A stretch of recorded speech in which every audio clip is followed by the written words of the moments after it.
Hey guys, how's it going? Well, it's a nice warm day today. It's like 15 or 16 Celsius.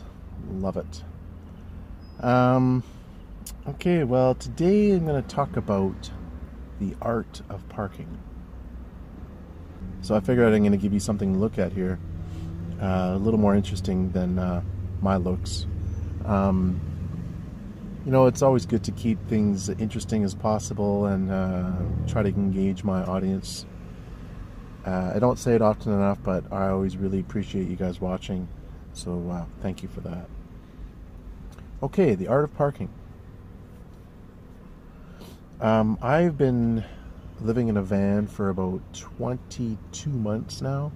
It'll be 2 years in July. So I think I have a little more. I think I have a pretty good idea of how to do the parking thing. In that 22 months, I've never had one single police knock or security guard knock, and there are a few reasons for that. So one thing, I have made a video or two in the past about parking, but it's one of the things that is really, it's something that when you're new to living in a van, you have to really kind of get your head around it. And I know that for me, it took experience to learn kind of the do's and the don'ts. So maybe this could be helpful to somebody just starting out. Now, there's a few rules that I have when I'm parking that I always try to follow through on.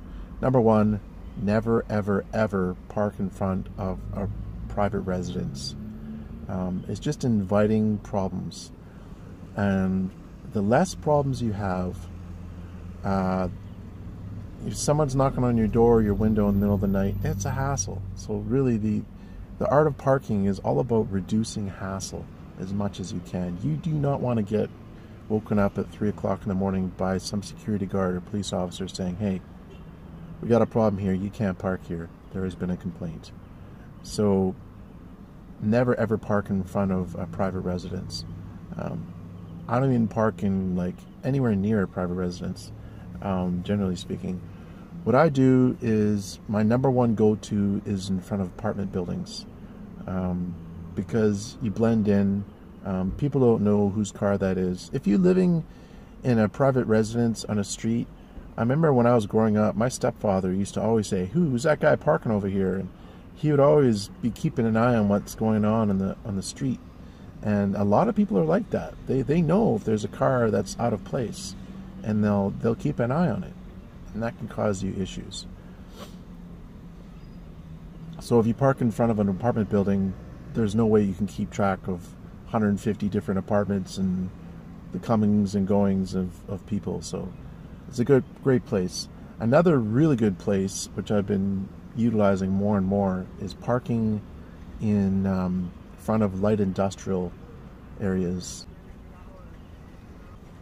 I park in light industrial area, especially on a Saturday night, because work's over. Most people aren't working on a Saturday evening, and it's quiet. If you park near an apartment building complex, especially if it's a nice day, there's people talking, walking around. It can be a bit loud and annoying, loud music and all that stuff. In a light industrial area, there's nobody around. And in the morning, on Sunday morning, it's great too. I mean, the place I have right now that I found, there's nobody there. I can stay in my van until like 9 or 10 in the morning and there's still nobody there. So it's excellent. So I really recommend light industrial.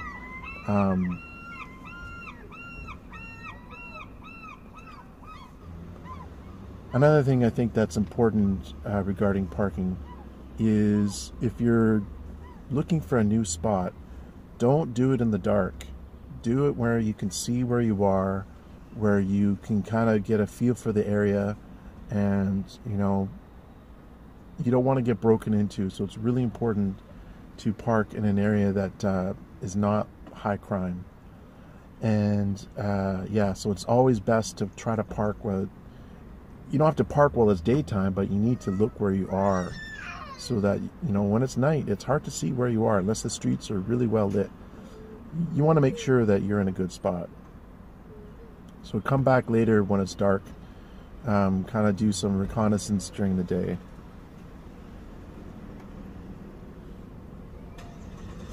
Another important thing I try to do when I'm parking is park in a well-lit area. One of the worst things that can happen in a van is being broken into while you're in the van, because now you have a confrontation.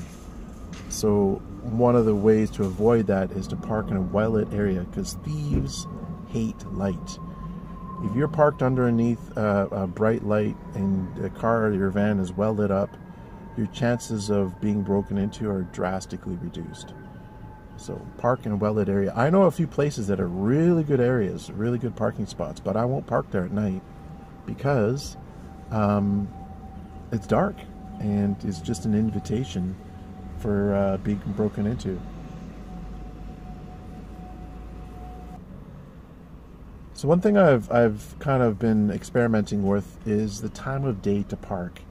I have one area that I park, like if I want to go back to the van at like 6:30 or 7 and it's early, I'm going to want to try to park at a really quiet place, because I don't want to be out in my van and hearing all the craziness of the world. If I can have a nice quiet place, all the better when I'm awake.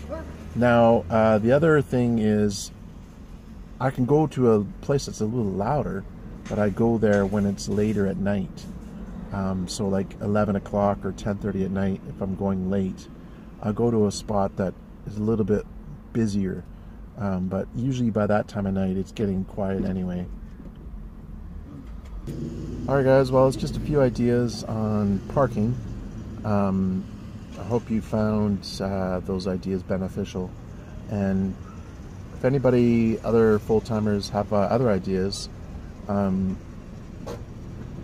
let us know in the comment section below. We're all eager to read. Now, I gotta say again that this is kind of like particular to urban parking. If you're in the country, it's a different situation altogether. Anyways, thanks for watching. Take care. Have a good night.